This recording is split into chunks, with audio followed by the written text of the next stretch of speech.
More and more insurrectionists were pouring into the area by the speaker's lobby near the rotunda, and some wearing MAGA hats and shirts that said Trump 2020.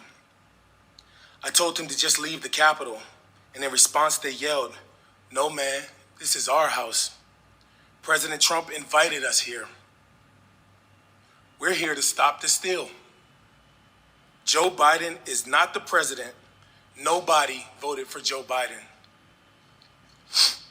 I'm a law enforcement officer, and I do my best to keep politics out of my job. But in this circumstance, I responded, "Well, I voted for Joe Biden. Does my vote not count? Am I nobody?" That prompted a torrent of racial epithets. One woman in a pink MAGA shirt yelled, "You hear that, guys?" Then the crowd, perhaps around 20 people, joined in screaming, "Boo!"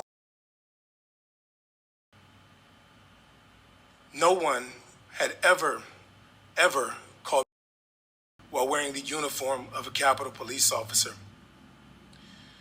In the days following the attempted insurrection, other black officers shared with me their own stories of racial abuse on January 6th.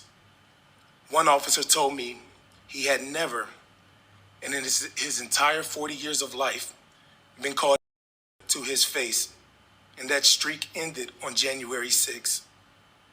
Yet another black officer later told me he had been confronted by insurrectionists in the Capitol who told him, "Put your gun down and we'll show you."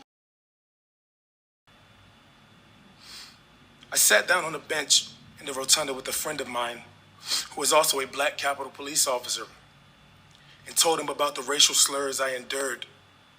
I became very emotional and began yelling, "How the blank could something like this happen? Is this America?"